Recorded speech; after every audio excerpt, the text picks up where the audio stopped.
Hello dear students, welcome you on my YouTube channel Gurukulam coaching institute. Dear students, आज हम बात करेंगे rule of law and separation of power कि rule of law और separation of power में क्या है डिफरेंसेस और ये क्यों जरूरी है और किस तरह से हम इसको अपने डे टू डे लाइफ्स में इसको एक्सपीरियंस करते हैं। चलिए स्टार्ट करते हैं इस वीडियो को और थॉरोली अंडरस्टैंड करने की कोशिश करते हैं। तो इंट्रोडक्शन पार्ट में हम देखेंगे द रूल ऑफ लॉ। जो कॉन्सेप्ट है that is the supremacy of law, यानी कि जो कानून की सुपरमेसी होना ही हमारे पास रूल ऑफ लॉ के बारे में बताता है। The doctrine of separation of power establish that there should be different heads और organs of the government, each acting independently of the others, so that the law of that state could be enforced properly and the true spirits of the law gets reflected in its enforcement. It means that कि जो हमारे पास separation of power की बात की जाती है, तो separation of power का मतलब है कि हम अपनी जो पावर है वो अलग अलग ऑर्गन्स में डिवाइड करें ताकि उसकी फंक्शनैलिटी इजीली और अंडरस्टैंडिंग और कंफर्टेबली हो सके। कंफर्टेबिलिटी का मतलब है मेरा कि जैसे कि लेजिस्लेटिव है, एग्जीक्यूटिव है, जुडिशरी है, तो उनके बीच जो अगर हम एक ही तरह की पावर सभी ऑर्गन्स में डिवाइड करके रखेंगे तो उसका जो यूज और उसकी जो एप्लीकेबिलिटी है वो अंडरस्टैंडिंग नहीं हो पाएगी प्रॉपर्ली। अगर वो डिफाइंड है, लेजिस्लेटिव पावर डिफरेंटली डिफाइंड है, जुडिशरी डिफरेंटली है और एग्जीक्यूटिव डिफरेंटली है, तो ऐसी कंडीशन में हम उन चीजों को एग्जीक्यूट और उनका जो अंडरस्टैंडिंग है और उनकी इम्प्लीमेंटेशन है वो आसानी से कर सकते हैं। नेक्स्ट चलेंगे हम concept of the rule of law के ऊपर। That is the originator of the concept of rule of law was Sir Edward Coke, the Chief Justice James Irwin. The concept of rule of law is old origin. यानी कि जो rule of law है, it is not a new concept. It is very old. The term rule of law originated in England and has been taken this concept from Greece. Philosophers such as Plato and Aristotle discussed the concept of rule of law around 350 BC. अगर हम इसके background की बात कर रहे हैं तो इसके हिस्टोरिकल पॉइंट ऑफ से हम इसको ऐसा नहीं है कि कोई बहुत नया कॉन्सेप्ट है। According to the administrative law, यानी कि जो हम एडमिनिस्ट्रेशन की बात करते हैं, पब्लिक एडमिनिस्ट्रेशन की बात करते हैं, तो इसको एज अ फंक्शनैलिटी अभी न्यू कॉन्सेप्ट माना जाता है। लेकिन अगर इसका हिस्टोरिकल बैकग्राउंड देखें तो हम इसको एंशिएंट टाइम से लेकर देखते आ रहे हैं। और अगर हम इसमें वेस्टर्न theorist को देखें तो Plato and Aristotle also have discussed about the rule of law around 350 BC। उसके बाद नेक्स्ट है the derivations of the phrases that rule of law is from the French phrase that is la principe de legalite which implies the principle of legality। इसका मतलब क्या है?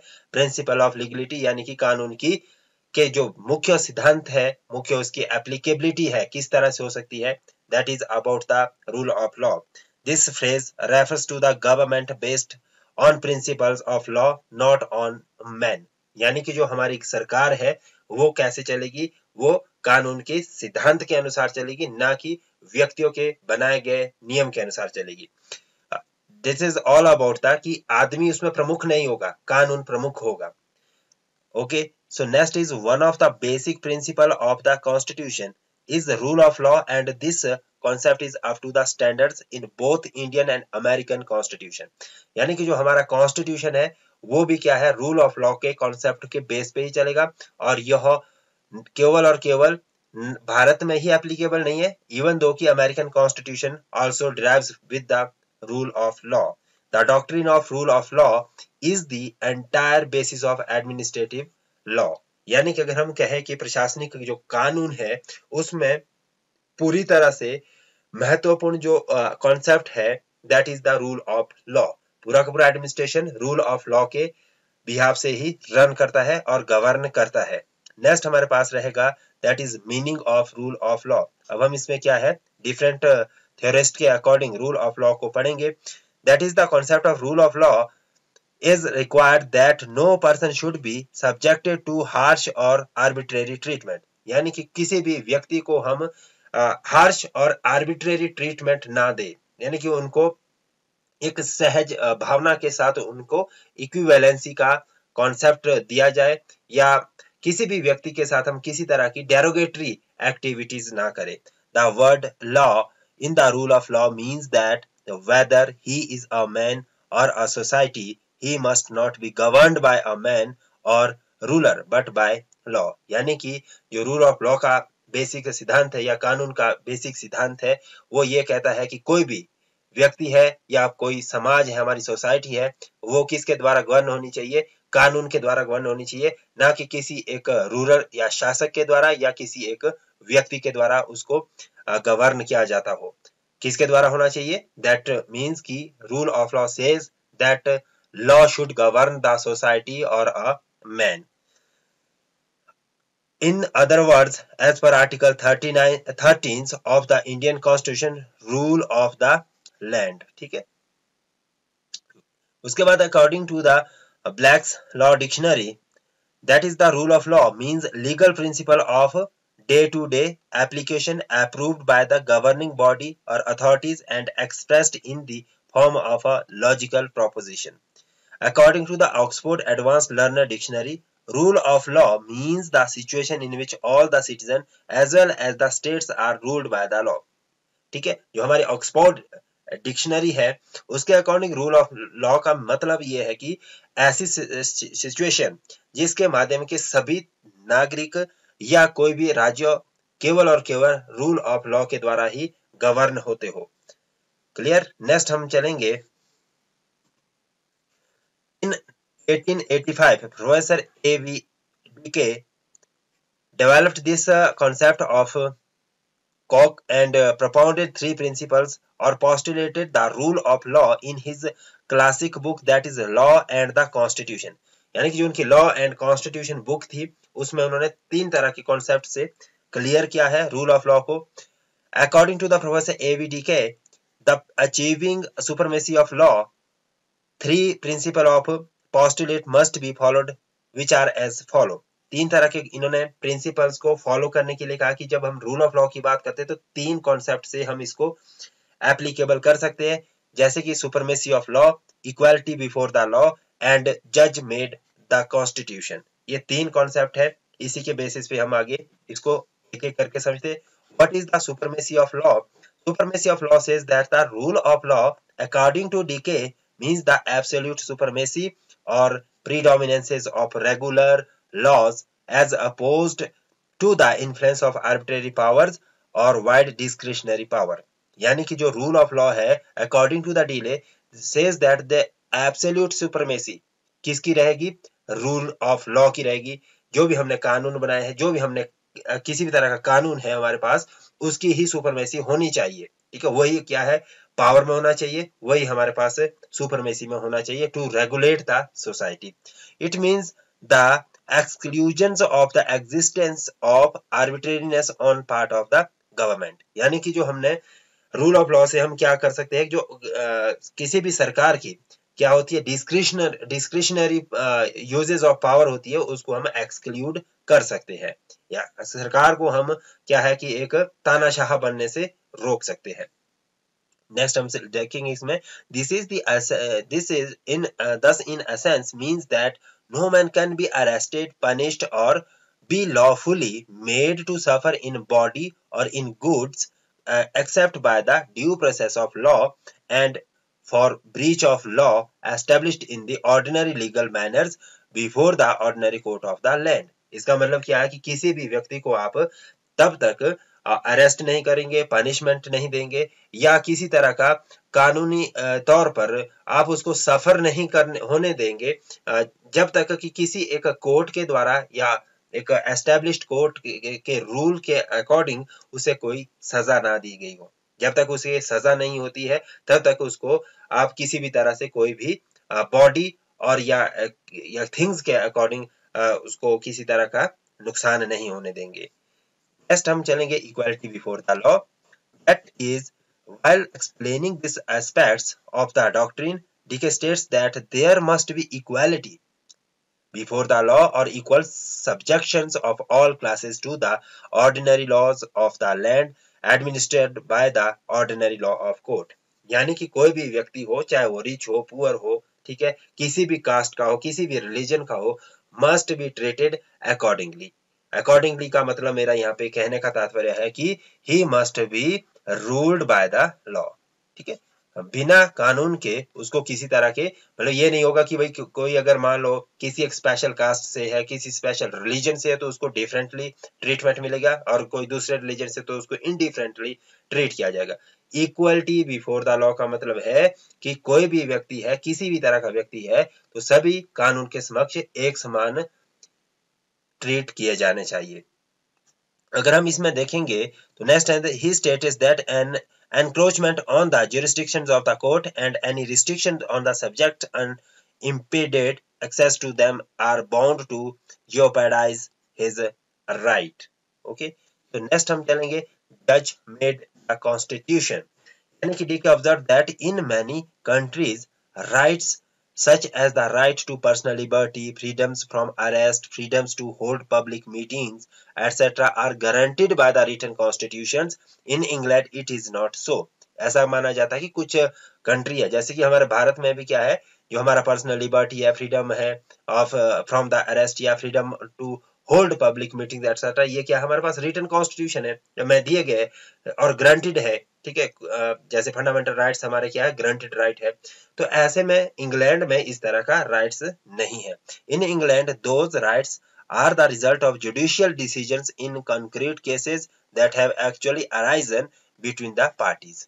Okay, इसका मतलब क्या है कि जो उनके राइट्स है वो क्या है, जुडिशियल डिसीजन से बने हैं, यानी कि जब कोई केस हुआ, किसी दो पार्टी के बीच कोई कॉन्ट्राडिक्शन हुआ और जो जजमेंट आई, उसी के बेसिस पे वहां के जो राइट्स है वो फॉर्मेशन में आए। Thus he emphasized the role of the courts of law as guarantors of the liberty and suggested that the right would be secured more adequately if they were enforceable in the court of law than by mere declaration of those rights in the document. इसका मतलब क्या है कि हम केवल और केवल कानून की समानता या रूल ऑफ लॉ को इस तरह से नहीं देख सकते कि हमने उसको किसी रिटन डॉक्यूमेंट्स में लिख दिया, ठीक है, जैसे कॉन्स्टिट्यूशन हमने किसी कानून को लिख लिया तो वो इक्वालिटी ऑफ द लॉ या रूल ऑफ लॉ को एप्लीकेबल करेगा। बट इसके बिहाफ से उन्होंने कहा कि दे all the rules and laws made or written in the document should be enforceable in the law of court, यानी कि कानून के समक्ष वो या किसी भी जुडिशरी के माध्यम से उसको एनफोर्सेबल किया जा सकता हो। नेक्स्ट हम चलेंगे, that is the role of the judiciary in of holding the values of rule of law, यानी कि जो जुडिशरी हमारी जो न्याय की व्यवस्था है उनका क्या रोल रहता है रूल ऑफ लॉ को एप्लीकेबल करने में। तो इसमें हम देखते हैं the very values behind the rule of law came to be formed given the differences that arises between those who were being ruled and one who ruled। यानी कि अगर हम देखें तो इसको रूल ऑफ लॉ के डिफरेंसेस को हम दो तरह से देखते हैं। एक तो हम देखते हैं कि कौन शासन कर रहा है, कौन रूल को गवर्न कर रहा है, और किसके लिए रूल, और कौन रूल के द्वारा गवर्न किया जा रहा है, ठीक है। तो ये दो तरह के कॉन्सेप्ट है। This situation tell the entry of some neutral third party that could strike a balance between the differences that arouse between them. thus the role of judiciary in neutral persons was required to keep a check upon the existence of the discretionary and arbitrary powers to uphold individual liberty. The role of the judiciary has governed massively over time and courts started to be guardians of the fundamental right. इसका मतलब क्या कि जो judiciary है उनका role day by day increase हो रहा है, और जो कोर्ट्स है वो कैसे काम कर रहे हैं, वो एक तरह का गार्डियंस की तरह काम करते हैं फंडामेंटल राइट्स को बचाने के लिए। So therefore keeping alive the value of the rule of law, Dicey also favours emphasizing the role of the judiciary in safeguarding the merits of the rule of law.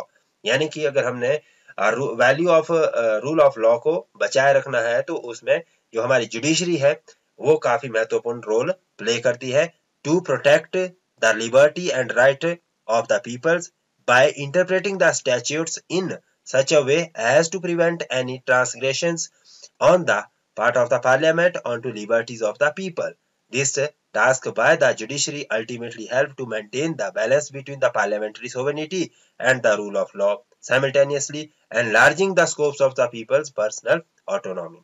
यानी कि जो हमारा judiciary है वो बहुत ही महत्वपूर्ण रोल प्ले करता है लोगों की जो पर्सनल लिबर्टी है, और साथ ही साथ हम अगर इसकी पार्लियामेंट्री की जो सोवर्निटी है, किसी भी तरह की जो अगर मान लो कि संसदीय जो शक्तियां दी गई है कानून बनाने की और आर्बिट्रेरीनेस से लोगों को बचाने के लिए उसमें ऐसा कोई भी कानून ना बने जो कि लोगों के जो फंडामेंटल राइट्स है उनको इन्फ्रिज करते हो, तो उसमें महत्वपूर्ण रोल कौन प्ले करता है? जुडिशरी ही प्ले करती है।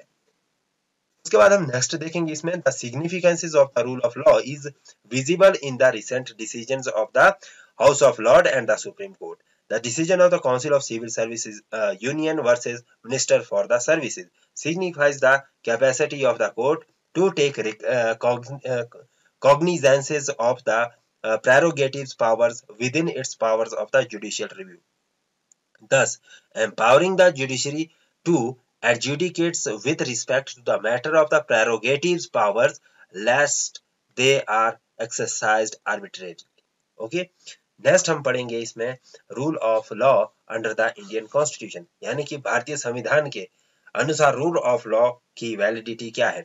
The preambles of the constitution itself prescribed the ideas of justice, liberty and equality. जो हमारा भारतीय कॉन्स्टिट्यूशन है उसका जो प्रियम्बल्स है, ठीक है, उसमें सबसे जो महत्वपूर्ण फोकस किया गया है that is on the justice and liberty and equality. तीन शब्दों के ऊपर बहुत महत्वपूर्ण जोर दिया गया, ठीक है, जो कि न्याय है, स्वतंत्रता है और समानता है.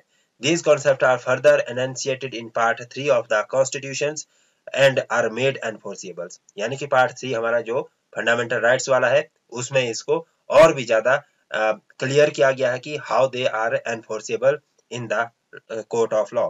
All three branches of the government are subordinated, that is the judiciary, legislative and executives are not only the subordinate to the constitution but are bound to act according to the provision of the constitution. ये कहता है कि जो हमारे तीनों branches है government की, ठीक है, वो सबऑर्डिनेट की गई है. वो कौन सी सबऑर्डिनेशन में है? जैसे जुडिशरी है हमारी, लेजिस्लेटिव है या एग्जीक्यूटिव है, बट ये क्या है, केवल और केवल मात्र सबऑर्डिनेट नहीं है बट ये बाउंड भी की गई है कि इनको कॉन्स्टिट्यूशन के द्वारा बनाए गए नियम और कानून के अनुसार ही फंक्शनल करना पड़ेगा, यानी कि फंक्शनैलिटी इनके according to the laws decided by the court or written in the constitution ही होगा. उसके बाद the doctrine of judicial review is embodied in the constitution. जो हमारी क्या judicial review है, ठीक है, वो भी हमारे constitution में लिया गया है. and the subject can approach the high court and the supreme courts for the enforcement of the fundamental right. यानी कि जो भी कोई व्यक्ति है वो सीधे सीधे तौर से हाई कोर्ट या सुप्रीम कोर्ट को अप्रोच कर सकता है with the power of judicial review. If the executives or the government abuses the power vested in it, or if the action is malified, the same can be quashed by the ordinary court of law. यदि कोई भी अपनी discretionary power के माध्यम से किसी कानून को ओवररूल करने की कोशिश करता है तो किसी जो हमारी ऑर्डिनरी कोर्ट्स है या जुडिशरी है उनके द्वारा उसको क्वेश्चन किया जा सकता है या खत्म किया जा सकता है. उसके बाद नेक्स्ट हमारे पास आता है रोल ऑफ इंडियन जुडिशरी, यानी कि जो हमारी भारतीय जुडिशरी है, न्यायिक व्यवस्था है, उसके क्या क्या. A few cases where the concept of rule of law was discussed came to light. यानी कि अगर हम देखें तो भारतीय कानून की जो न्यायिक व्यवस्था है उसमें कुछ एक ऐसे केसेस हुए हैं जिसके माध्यम से हमने रूल ऑफ लॉ को एस्टेब्लिश करने की कोशिश की है. इसमें पहला जो कानून है जो जजमेंट आई है that is the ADM Jabalpur versus Shivkant Shukla. ठीक है, इसमें क्या कहा गया, this case is also known as the habeas corpus case. इस केस को किस केस के नाम से जाना जाता है? This case ADM Jabalpur versus Shivkant Shukla case is also known as the habeas corpus cases. It is one of the most important case when come to rule of law. The question that was raised before the honorable court was whether there was any rule of law in India apart from the Article 21 of the Indian Constitution. यानी कि क्या भारत में article 21 के अलावा भी कोई ऐसा कानून है, ऐसा कोई प्रोसीजर है जो कि रूल ऑफ लॉ को एस्टेब्लिश करता हो या रूल ऑफ लॉ को मानता हो. It was in the context relating to the proclamations of the emergency where the enforcement of Article 14, 21 and 22 was suspended. यानी कि जब हमारे पास इमरजेंसी लगी थी तो उस दौरान क्या आर्टिकल 14, 21 और 22 को सस्पेंड कर दिया गया था। उसके बाद Kesavananda Bharati case versus state of Kerala में क्या जजमेंट आई? In this case the Supreme Court enunciated the concept of rule of law as one of the most important aspects of the doctrine of a basic structure. उन्होंने कहा था कि जो हमारा rule of law है वो doctrine of basic structure से relate किया जा सकता है, क्योंकि जो हमारा बेसिक स्ट्रक्चर है वो ये कहता है कि that is the supreme of all the authority. जो बेसिक स्ट्रक्चर है उसमें हम किसी भी तरह की कोई भी छेड़खानी नहीं कर सकते। पूरे के पूरे कॉन्स्टिट्यूशन को आप अमेंड कर सकते हैं, लेकिन जो basic structure of the constitution है उसमें किसी भी तरह की कोई छेड़खानी ना हो। तो that is the rule of law, supremacy of the law. Maneka Gandhi versus Union of India में फिर से यही हुआ कि in this case Supreme Court declared that article 14 strikes arbitrariness, यानी कि अगर कोई आर्बिट्रेरीनेस की बात करता है तो आर्टिकल 14 के माध्यम से उसको इन्फ्रिज किया जा सकता है, उसको स्टॉप किया जा सकता है। उसके बाद नेक्स्ट हमारे पास है exceptions of the rule of law. Exceptions क्या है? Rule of law does not means that the power of the private citizens are the same as the power of the public officials. For example, a police officer has the power to arrest which a private citizen does not have. Okay, so इसका equality before of law का मतलब ये है कि power of the private citizens are not the same as the private or public official. यानी कि हम कह सकते हैं कि अगर देखिए एक जो पुलिस ऑफिसर है उसके पास क्या पावर है? किसी व्यक्ति को अरेस्ट करने की पावर है, लेकिन एक प्राइवेट सिटीजन है उसके पास इस तरह की पावर नहीं है। तो इक्वालिटी ऑफ लॉस ये भी हमें डिफरेंशिएट करता है। दूसरा कहता है कि the rule of law does not prevent certain class of persons from being subjected to the special rules. Example, the armed forces are governed by the military law. यानी कि रूल ऑफ लॉ ये भी यहाँ पे exception provide करता है कि जैसे हमारी मिलिट्री फोर्सेस है तो उनके अपने स्पेशल रूल्स होते हैं, तो वो मिलिट्री रूल्स के अकॉर्डिंग ही गवर्न होते हैं।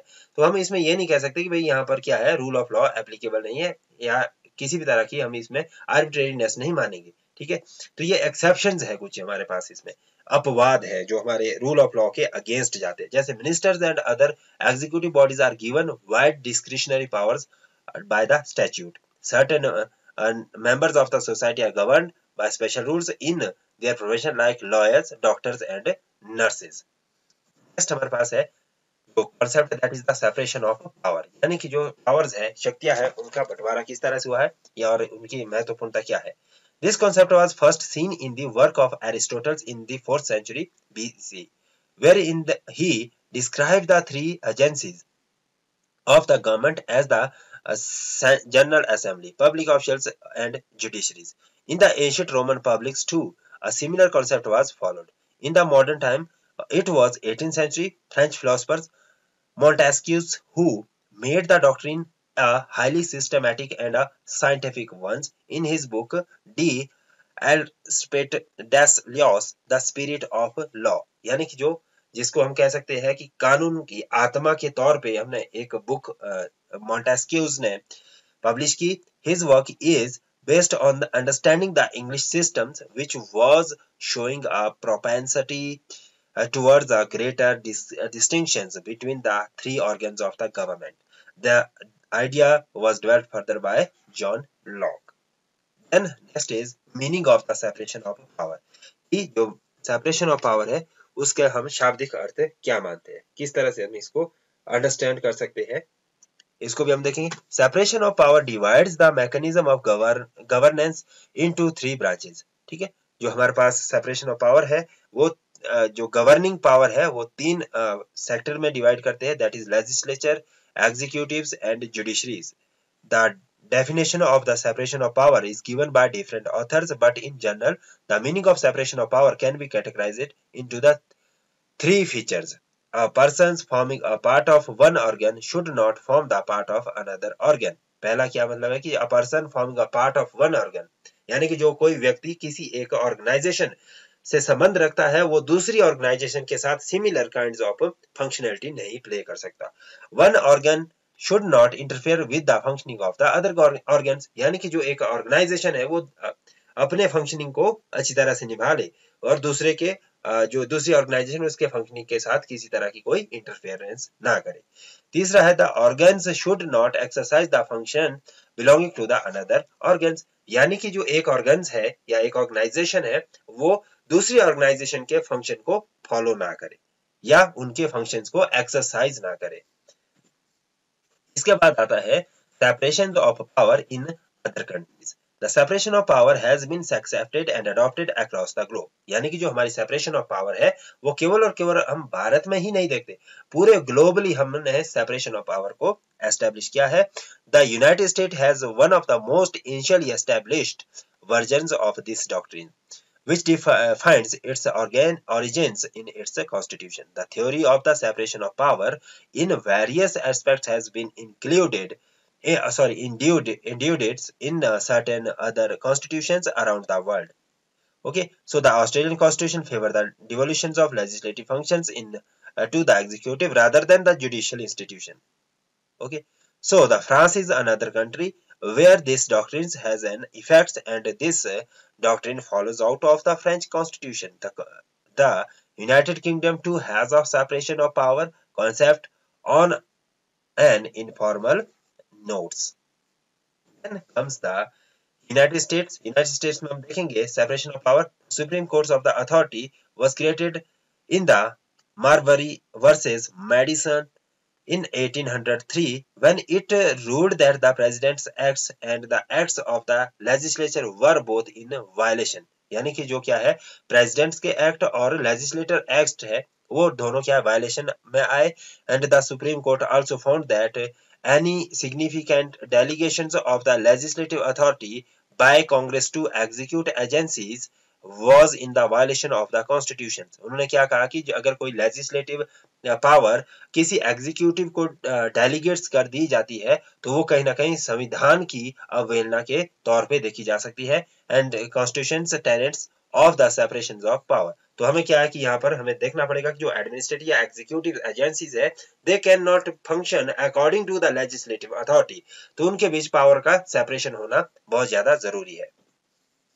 यहाँ से कॉन्सेप्ट आता है सेपरेशन ऑफ पावर, ठीक है। और अब हम इसको देखेंगे इंडिया के पर्सपेक्टिव से। अंडर द इंडियन कॉन्स्टिट्यूशन तीन तरह से हम इसके पावर को देखते हैं, दैट इज लेजिस्लेचर, एग्जीक्यूटिव और जुडिशरी। लेजिस्लेटिव का मतलब है कि parliament, Lok Sabha and Rajya Sabha, state legislative body, ठीक है। या तो हमारे पास क्या है पार्लियामेंट है या हमारे पास दूसरी क्या है स्टेट लेजिस्लेटिव बॉडी है। सेकंड नंबर पे executive at the central level, president at the state level is the governor, head of the executive power, यानी कि जो स्टेट में है सारी की सारी एग्जीक्यूटिव पावर्स या कोई भी एक्शंस है एग्जीक्यूटिव एक्शंस है are done on the name of governor, और अगर हम सेंटर में तो on the name of president. सारे के सारे काम किसके बिहाफ से होते हैं on the name of president, ठीक है, जो कि नाम मात्र का मुखिया है। यहाँ पर स्टेट में गवर्नर नाम मात्र का मुखिया है। Judiciary, supreme courts, high courts and all other subordinate courts. Judiciary के अंदर हमारे पास जो सबसे बड़ा कोर्ट है दैट इज सुप्रीम कोर्ट, उसके बाद आता है हाई कोर्ट जो एक राज्य का सबसे बड़ा कोर्ट होता है, और अन्य जितने भी सारे सबऑर्डिनेट कोर्ट्स है to supplant the duties for high courts and supreme courts. उसके बाद some of the article of the constitution, जिसके माध्यम से हम सेपरेशन ऑफ पावर की बात करते हैं। आर्टिकल 50 क्या कहता है, separation of judiciary from the executive. जो हमारा अनुच्छेद 50 है वो जुडिशरी पावर को एग्जीक्यूटिव पावर से अलग करता है। This article suggest that the state shall take steps to separate the judiciary from the executive in the public services of the states, यानी कि जब हम पब्लिक सर्विसेज की बात करते हैं तो हमें जो जुडिशरी पावर है वो एग्जीक्यूटिव पावर से हमें डेफिनेटली अलग रखनी चाहिए। Article 123 says that the president being the executive heads of the country, जो हमारा प्रेसिडेंट है वो क्या है देश का हेड है एग्जीक्यूटिव पावर्स का, is empowered to exercise legislative powers, that is promulgated ordinances under certain condition. Article 121 and 211 which these provides that the legislatures cannot discuss the conduct of the judge of the Supreme Courts or High Courts. They can do this only in case of impeachment. Then Article 361, the President and the Governor enjoy immunities from courts proceedings. There is a system of tax and balances wherein the various organs impose checks on one another by certain provisions. यानी कि जो हमारे पास वहाँ की check and balance का भी प्रावधान है हमारे कॉन्स्टिट्यूशन में कि जो लेजिस्लेटर, एग्जीक्यूटिव और जुडिशरी है वो एक दूसरे के साथ किस तरह से जुड़े हुए हैं और किस तरह से एक दूसरे को चेक्स एंड बैलेंस में बनाए रखते हैं. The judiciary has the power to strike down any laws passed by the legislature. यानी कि जो हमारा जुडिशरी है उसके पास ये शक्ति दी गई है कि वो किसी भी कानून को स्ट्राइक डाउन कर सकती है या उसको नल एंड वॉइड कर सकती है इफ इट इज अनकॉन्स्टिट्यूशनल, यदि क्या वो अनकॉन्स्टिट्यूशनल है या arbitrary as per the article 13, if it is violates fundamental right, यदि ये किसी तरह से फंडामेंटल राइट को वायलेट्स करते हो. Although the judiciary is independent, but judges are appointed by the executives. ठीक है, जो हमारे पास क्या है, जुडिशरी वैसे तो इंडिपेंडेंट है बट जो उसके जजेस होते हैं वो they are also appointed by the executive. Some leading cases, अब हम इसमें कुछ केसेस है उसको हम अंडरस्टैंड करेंगे, उसको पढ़ेंगे कि किस तरह से ये महत्वपूर्ण है और किस तरह से ये जजमेंट्स इसमें दी गई है सेपरेशन ऑफ पावर के बारे में. इसमें Kesavananda Bharati versus state of Kerala है. In this case, the SC holds that the amending powers of the parliament is subject to the basic feature of the constitution. ठीक है, जो हमारे पास केशवानंद भारती केस है और स्टेट ऑफ केरला केस है, इसमें कहा गया है कि जो सुप्रीम कोर्ट ने ये जजमेंट दी कि अमेंडिंग पावर तो पार्लियामेंट के पास रहेगी और ये बेसिक फीचर्स में आएगी कॉन्स्टिट्यूशंस के, बट क्या इसमें सो एनी अमेंडिंग या amendment violating the basic feature will be declared unconstitutional. यानी कि यदि संविधान में किसी भी तरह के ऐसे कानून को निर्माण किया जाता है या बनाए जाते हैं जो कि हमारे असंवैधानिक है या कॉन्स्टिट्यूशन के खिलाफ है, तो उनको क्या नल एंड वॉइड करना किसका पार्ट है, that is the part of judiciary. Then second case है that is IR Koleo versus State of Tamil Nadu. The Supreme Court said that the doctrines of the basic structures as propounded in the above mentioned cases and the 9th schedules grants blankets protections in certain legislation from the judicial reviews is violative of this doctrine. Then Indira Nehru Gandhi versus Raj Narayan, where the disputes regarding the Prime Minister's elections was pending before the Supreme Courts, and it was held that the adjudications of the specific disputes is the judicial function of the Parliament, even under the constitutional amending powers cannot be exercised. इस तरह से हमने ये separation of power को भी यहाँ पे complete किया. Then the main ground on which the amendments was held ultra vires was that when the constitution's body declared that the election of the prime ministers wouldn't be void if the discharge of judicial function that according to the principle of separation it should have done. The place of this doctrine in the Indian context was made a bit clearer after this judgment. And at the end conclusion on a brief overview of the constitution provision, the judicial decision, it can be safely concluded that the Indian constitution enshrine the rule of law. यानी कि हम ये कह सकते हैं पूरे के पूरे जब हमने इस डिस्कशन को अंडरस्टैंड किया तो उसमें हमें ये पता चलता है कि जो हमारा भारत का संविधान है वो कहीं ना कहीं रूल ऑफ लॉ को लेके चलता है as a fundamental governance principle. यानी कि जो हमारा रूल है, लॉ है, वो डेफिनेटली कहीं ना कहीं हमें देखने को भी मिलता है और in the exercise of the governance. Though the terms is not mentioned expressly in the text of the constitution, it is the present day modernized name for natural law. Hence, one can see that although there is a separation of power between the three organs of the government, they are not totally independent and still mutual dependency on each other prevails in all the form of the governance. This happens through the process of checks and balances. Thanks to watch this video. अगर आपको इस video से help मिली है तो आप इस video को share करें, सब्सक्राइब करें my YouTube channel. Thanks to watch this video.